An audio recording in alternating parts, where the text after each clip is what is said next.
So this, even with the title, we already started the problem with a dirty word called origin. And it becomes even dirtier when we say it's concealed origin, because it reminds us of the ghost of the Heidegger.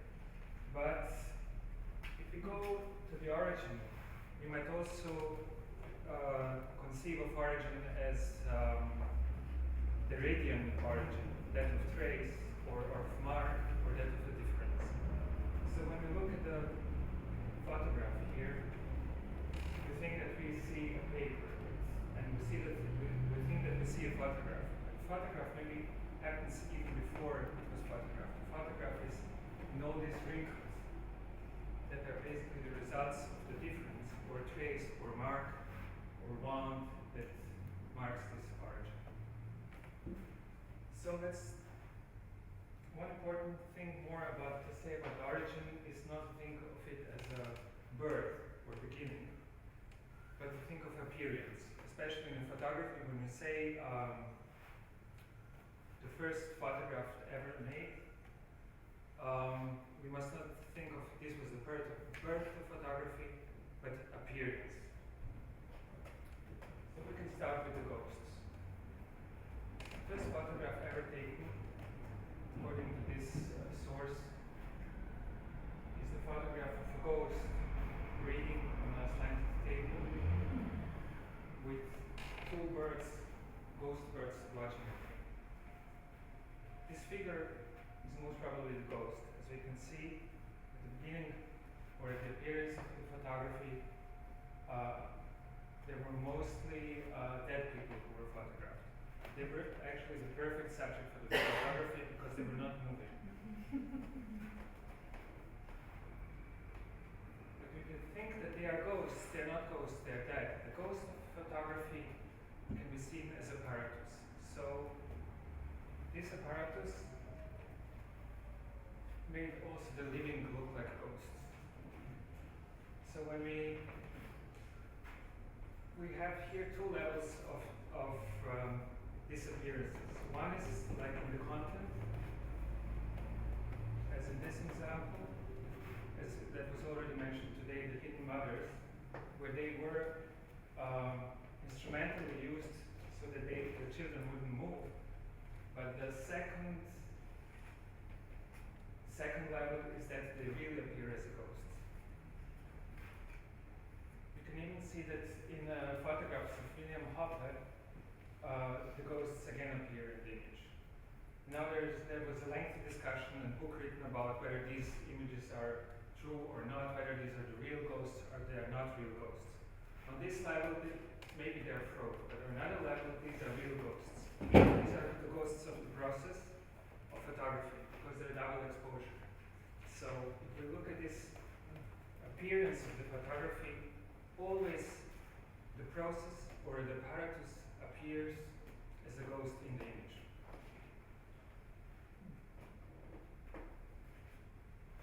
Now, what happened afterwards? The representation. We again look at this image, we don't see any more the ghost.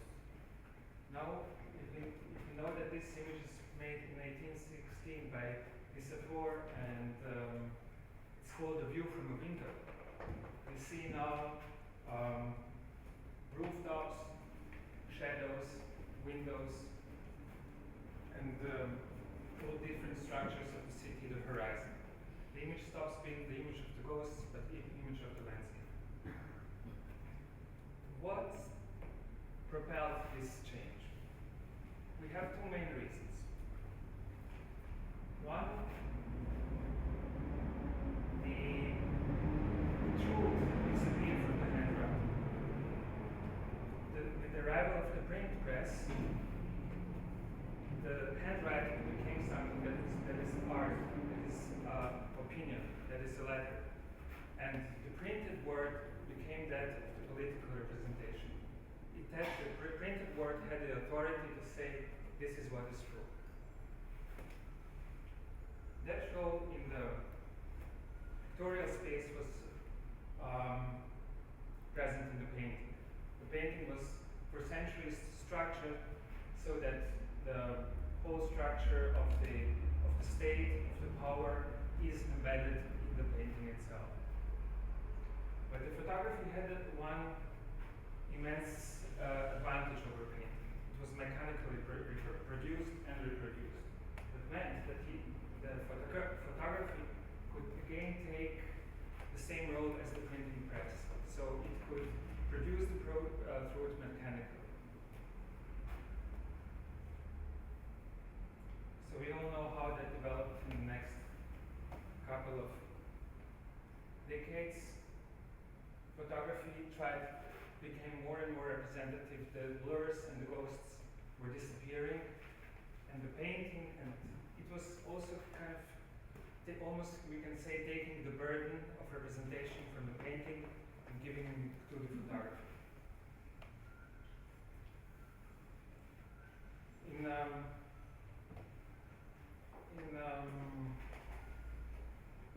an essay from Lyotard, he's also saying that with this kind of new freedom that painting gained, for the first time the painting could ask the question, what is painting? And photography was moving away from that question, what is photography? It was moving into the photojournalism and producing mechanically the truth and supporting the political representation. Either with cannons or without. Now we come back to Malevich again today, and I would there were two interpretations of this painting, or a lot of interpretations, but one was even heard today, that of the Kant sublime, when we're saying in the abstract painting we have this kind of sublime, the invisible in the visible. And the other interpretation from here today that we heard is that this might not even be considered art.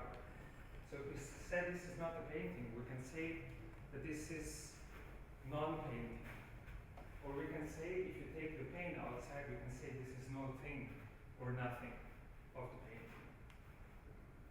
So the painting, with this image, started to ask the question, what is painting? And could develop in the 20th century all the possible answers that we know. What happened to photography? Was it destined to carry this burden of representation for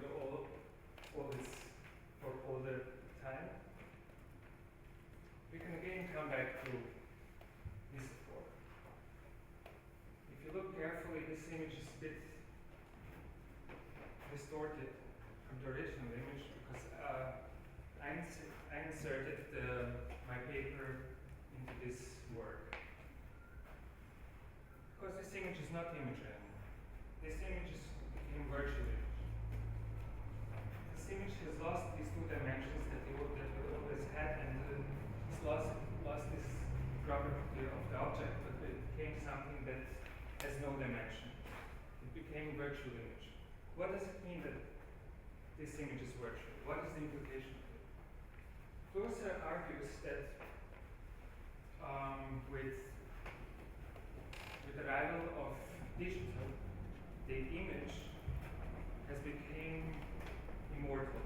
In the sense of that the image was kind of separated from the physical medium on which it's stored. In the sense that everything that is material is subject to the second law of thermodynamics, and it means that it's subject to heat. Transferring information to digital form means that this information stops being mortal. So in this sense, we can also say that ghosts didn't come back to the image. Maybe that the image became ghost. It's also difficult to make a difference now between the CFAR and to make a difference between the dirty as migrant mother. This is what happened to image. If you think of Heidegger's origin of the work of art, he was there's this connection between art and artist, and here can we also ask the same question of the connection between the image and the photography. In this sense, that we saw that the image became virtual, immortal. So what happened to photography? As it still needs to catch the decisive moment. I know today that I stopped carrying camera around because I know when I see something on the street or when I see something that needs to be captured, it has most probably already been captured by someone else and uploaded to the Facebook. So I have somehow gained the same freedom that the painting had in the beginning of 20th century, and I can ask myself, what is photography? We can say even that the manufacturers of the smartphones have changed this motto of the Kodak that was 100 years ago that says, you press the button and we do the rest. Now we just need to touch and they do the rest. So, as a photographer, I can start again with the black square. But I have to ask myself, how? What is the possibility of photography today? We know that the photography, that the medium of photography has been lost in the sense that the medium has become virtual. And but we also know that this zero dimension or two-dimensionality of the object of photography also created the gap between the object and the image. This gap was actually the constitutional gap of realism. And this gap was also embedded in the photographic process, in the photographic apparatus. Believing that this apparatus behind, there's a possibility of lifting this photographic process away from photography and using it somewhere else. So instead of saying I need to capture the image, I have this kind of endless number of images, endless number of objects in a virtual space that I can transform whatever I want. In a sense of, I'm not anymore bound to three-dimensional image, but to a two-dimensional image, but I can produce objects that kind of even close that gap between the object and the image. Another consequence of the fact that images have become virtual is our virtual selves. We have, with each image that we produce, that we incorporate in our profiles, we kind of create different versions of ourselves. And we are not anymore bound to this one identity that defines us, this is what I am, but I can be wherever I want. I can have many different profiles. I stopped being one, but I became multiple. So, this also caused the notion of mise en abîme. Mise en abîme, that is my virtual self, which means that if I change one of these profiles, all my profiles can somehow follow.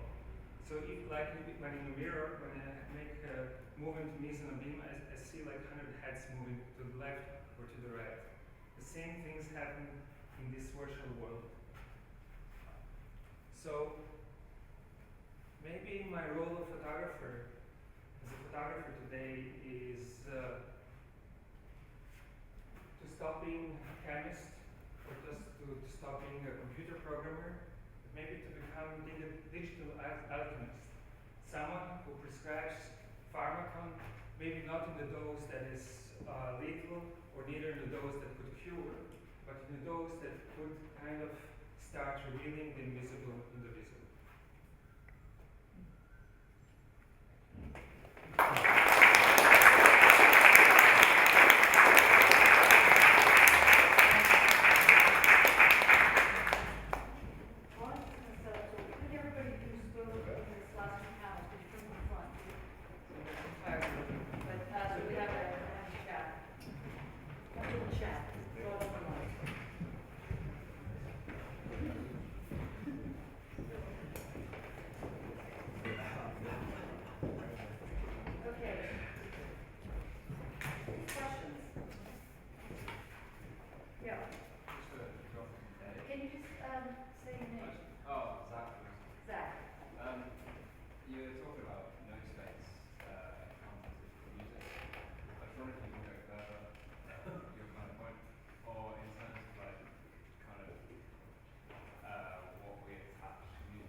much written about, you know, if I had a guitar, I'd play you a minor chord, wrong, say, sad, yeah, major chord, happy.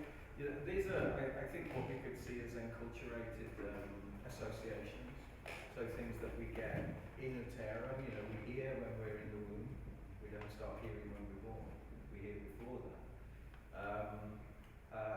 So we have all of these associations with music, and it fulfills those roles. What I was really interested in the compositions here, and generally speaking, is that like tiny little crack. You know, Barth says it's something along the lines of, you know, culture, noise, destruction are erotic, it's the scene. So it's that notion of the crack that we try, you know, I'm trying to get at through all of these filters of enculturation. Because unlike some, you know, a lot of writers from the end of the last century, perhaps Foucault, Prime, I don't believe that we are simply the product of our experience. I think that we bring things with us, genetic and biochemical. And that those things can, it's like a very quiet voice, but can possibly signpost something that is beyond us, but not therefore unreal. So the things that are beyond us are not unreal, they simply are beyond us. And maybe we get in flashes of intuition sometimes. But I think what you're talking about with happy and sad, and you know, music that makes you dance and all this kind of thing, they're all perfectly great uses of music, but I'm here interested in music which is tempting, and of course therefore is fatally unpopular. There's a scientist who was thrown out of the Science Academy because he argued that cells have a memory. And he did this was I can't remember his name, but he did a paper that was published in Nature. And normally Nature doesn't publish a paper unless they can have done like a lot of things on trials again and again. And so they couldn't get the results he kept getting, so they basically threw him out of the academy. He was a charlatan, he went into being a trickster, that kind of move that was talked about earlier, from being a scientist to being, you know, a conjurer type of thing. Now it's proved that cells have a memory, and that's actually interesting. Neurologically, he did this in '84. Benveniste did this. He did this in '84, and you know, it took 40 years for that to catch up. I just wanted to ask a quick. I mean, there are other people have questions, so you. I don't think it's not supposed to, maybe somebody else should. Oh, well, and maybe this is the poet. Jacqueline and Dario, sort of the ranges and glitches that you had in your text, sort of drinking and sliding, and then when we talked about permanent digital exploring that. I was just wondering about the sort of emotional content of that as well. In that, do you feel like you're getting negating or creating?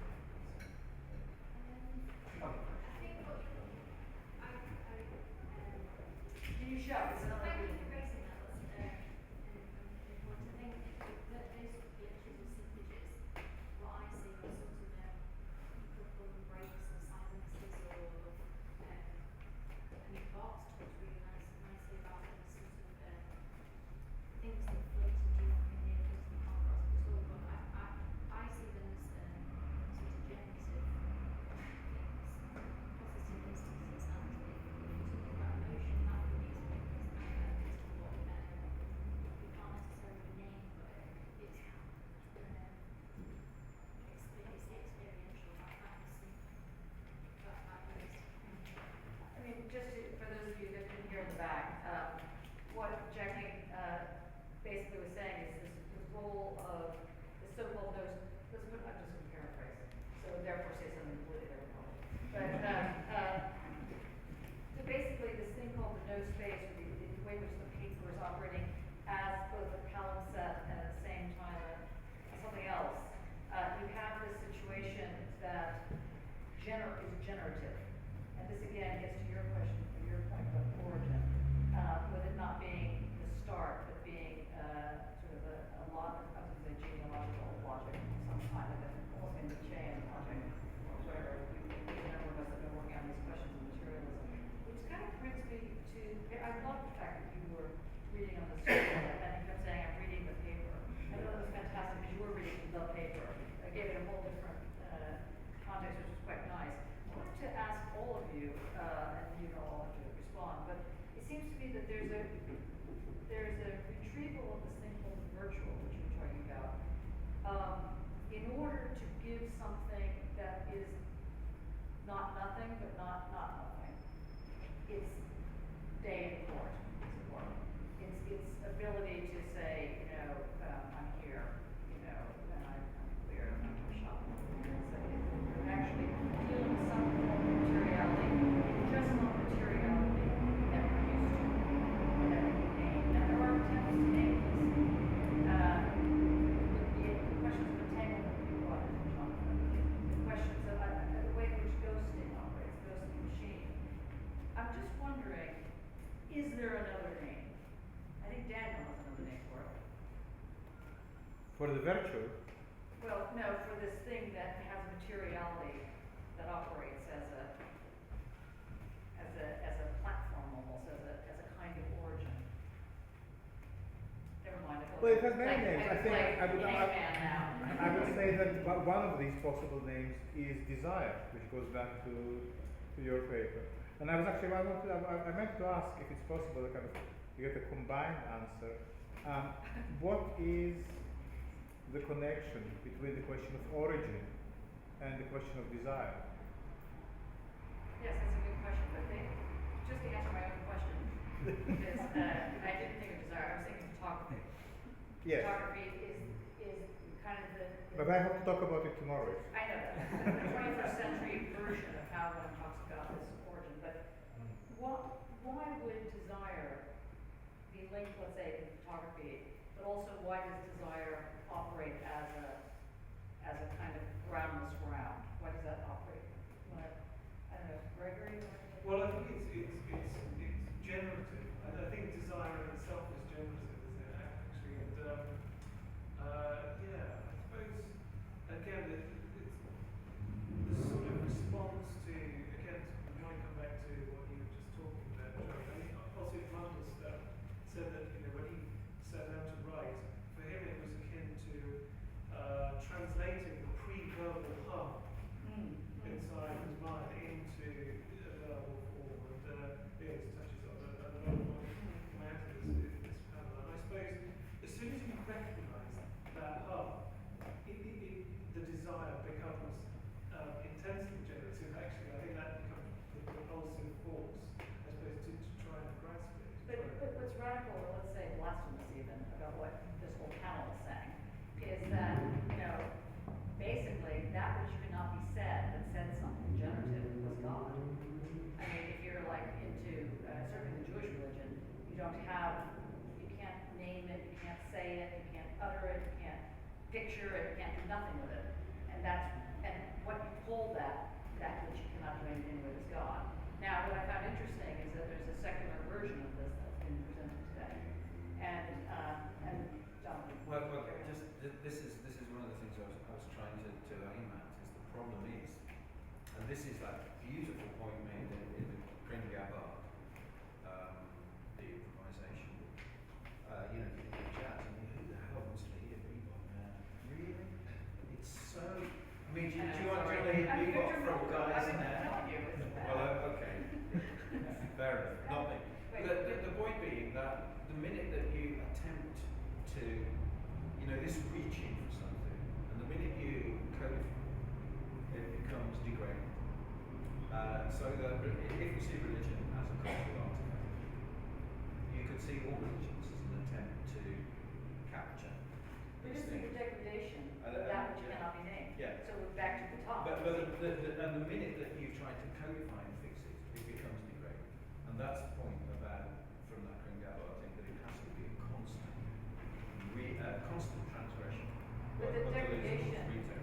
I would like to push further than that. The degradation is God, or God is a whore. I mean, when I really follow, the tie is, back to But on the question of desire as generative, I think it is a false move, because us fucking, for instance, is not generative, and it's still desire. And on the subject of fast fucking, it's also It is interesting. generative. What do you mean it's not generative? It doesn't make babies in the sense that it doesn't make babies. Most of the time. But Not also, everything has to make babies. just to develop the same point, it's interesting that in Judaism that you mentioned, Johnny, Yeah. one thing you absolutely not required to do is to love God. You're supposed to obey, to follow orders. You have 317 things you need to do every day, but love absolutely doesn't come into it. So that's why I think there is something Interesting. before this generative move that is fundamental to desire, which also connects to the question of origin.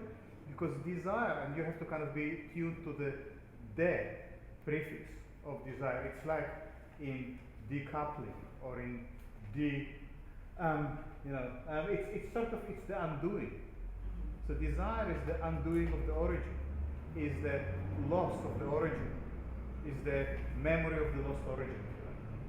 And in a sense, what desire is about? Desire is about not so much generation, but acquiring a sense of unity. So it is about the lost sense of unity. I think Lyotard somewhere says, he has this kind of slightly speculative attempt to say that desire is about the moment when God stopped writing our future into the stars. It's desiderata. So it's when stars lose their meaning. That's what desire is about. To go to somehow return or remember that there was a moment of unity, which is the point of origin. I have a different take on this. Can you shout? I have a different take on this, which was sparked by Dario's presentation. I attempted several times to write about photography, that Dario rejects it because it's not even his about it. But the very clear trajectory of the medium of photography that Dario presented, with the problem of what is visible and what is invisible, always sort of gives me allergy, because I think, why do we have to keep this separation? Why do we not have just endless variety of this physical things without having to say that this is the field we have and there is the other side which just very trying to reach and we never do reach. So, and that goes with the discussion around desire as a sort of ground of support. In both approaches, somehow there is an ontology based on, I don't want to sound too critical, but it's something that really bores me out every time I find it, and I'm trying to work on it as well. This is why I'm so passionate about it. There is an ontology still based on the three dimensions of space we know, as if desire would not be a dimension of our present, as if capital would not be a dimension of our present, as if connectivity would not be a dimension of our present. We can't touch them, but they are shaping us. And it's very important that we are able to avoid separating material and immaterial as two poles. Good. I think that's a good moment to end this, or not end this. Just a couple of words, can I? I'm not going to overwrite it, but if you No, no, can, it's a couple of words. I mean, this is the heart of what I was trying to say, is that it's really important that the no thing actually is real. It's just something that we cannot, with our limited abilities, access. So it's material. You're still going to have allergies,